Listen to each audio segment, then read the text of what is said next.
156 para में लिखा है कि आधार जो हमने जोड़ा है वो नागरिकता का प्रमाण नहीं है, जो सही है।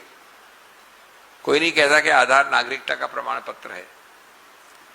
198 पैरा में लिखा है कि इसी प्रकार से राशन कार्ड भी नागरिकता का प्रमाण पत्र नहीं है। सही बात है। तो जब ये लिखा है तो ये तो बड़ा स्पष्ट और साफ है कि इसी प्रकार से जो बाकी 10, 11, 8, 9 दस्तावेज हैं वो भी प्रमाण पत्र नहीं हो सकते नागरिकता के। चुनाव आयोग ने सूची दी थी 11 की। आपके जन्म का सर्टिफिकेट, आपके मां बाप के जन्म का सर्टिफिकेट, आपके कास्ट का सर्टिफिकेट,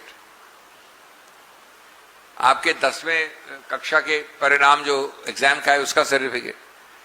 तो मैं मानता हूं कि जब आधार नागरिकता का प्रमाण पत्र नहीं हो सकता, राशन कार्ड नहीं हो सकता, ये भी नहीं हो सकते। लेकिन ये जो पूरी एक्सरसाइज की है चुनाव आयोग ने, ये इन्हीं दस्तावेजों के आधार पे तो की है। तो निष्कासन पहले, निर्णय बाद में। और एक अंतिम बात जो चुनावों के बाद की बात है, लेकिन वो भी एक बहुत बड़ा प्रश्न चिन्ह उठाती है।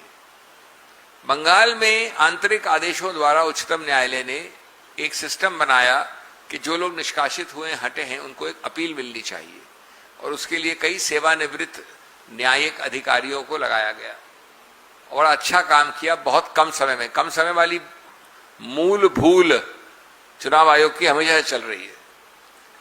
अब वहां रोचक बात क्या है, एक उदाहरण आता है कि 6000 अपीलों में 4000 अलाउ हो गई हैं, क्योंकि समय भी बहुत कम है। 6000 तो बहुत हो जाता है। अभी कोई 2-3 हफ्ते हो, 1 महीना हुआ है चुनाव परिणाम आए हुए।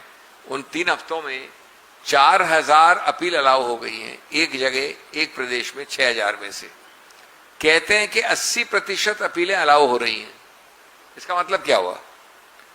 ये एक महिला हैं, इनको हटा दिया मैंने, इन्होंने एक याचिका डाली, वो याचिका 80% केस में अलाउ हो गई कि भाई इनको हटा नहीं सकते थे आप, लेकिन चुनाव तो खत्म हो गया।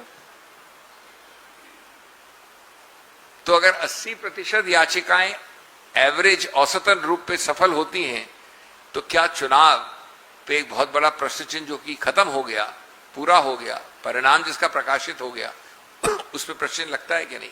इस बात पे भी आंकड़ों के आधार पर उच्चतम न्यायालय को टिप्पणी करनी चाहिए थी।